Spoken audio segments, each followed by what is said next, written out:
আমরা শুধুমাত্র যদি ওই বইয়ের মধ্যে আবদ্ধ থাকি 10টা বইকে কপি করে লিখে দিতে পারবো, কিন্তু সোসাইটির জন্য কিছু করতে পারবো। নেক্সট আমি যেটা প্লিজ আগেরটা এখানটাতে আমরা দেখতে পাচ্ছি যে ইনস্টিটিউশনাল ইপ্রিন্ট আর্কাইভ। আমরা জানি না যে ইপ্রিন্ট আর্কাইভস কি।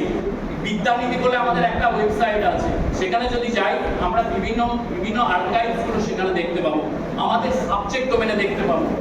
নেক্সট হচ্ছে আমাদের যে সমস্ত ওপেন অ্যাক্সেস মেটাডেটা পোর্টাল রয়েছে, মেটাডেটা কি আমার আরো এলাবোরেট করে নেক্সট স্লাইডে রয়েছে।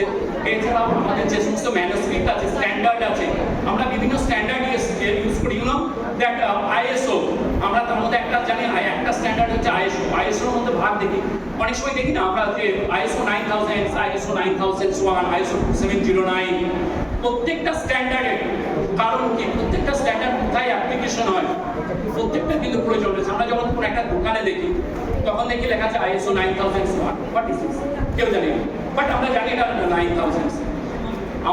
আমরা বললাম তো আমাদেরকে যদি কেউ জিজ্ঞেস করে, আমরা কিন্তু এডুকেশন সেক্টরে আছি, মানে সমাজ আমাদের থেকে কিছু এক্সপেক্ট করে, মানে আমরা হচ্ছে নলেজেবল পারসন, আমরা নলেজটাকে এখানে মানুষকে দিতে এসেছি। আমাদেরকে কেউ যদি জিজ্ঞেস করে আইএসও 9001 ওই দোকানে লেখা আছে কেন, আমরা জানি না কেন।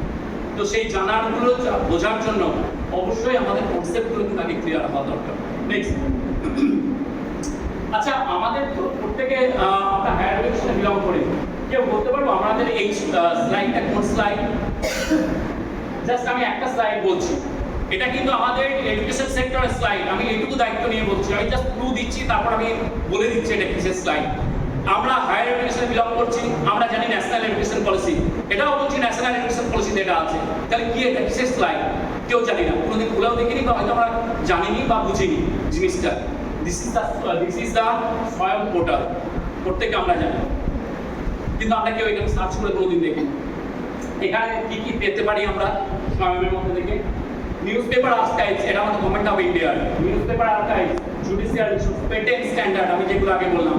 আমরা যে সমস্ত পেটেন্টগুলো নিয়ে থাকি, যেমন আমি যদি আজকে গীতাঞ্জলি বই লিখতে চাই, আমাকে সঙ্গে সঙ্গে আমার ধরা পড়ে যাবো, কারণ সেখানটা পেটেন্ট নেওয়া আছে। আজকে যদি কোনো রিসার্চার যদি কোনো কিছু একটা ইনোভেটিভ কিছু রিসার্চ করে নেয়, তাকে পেটেন্ট নিতে হবে।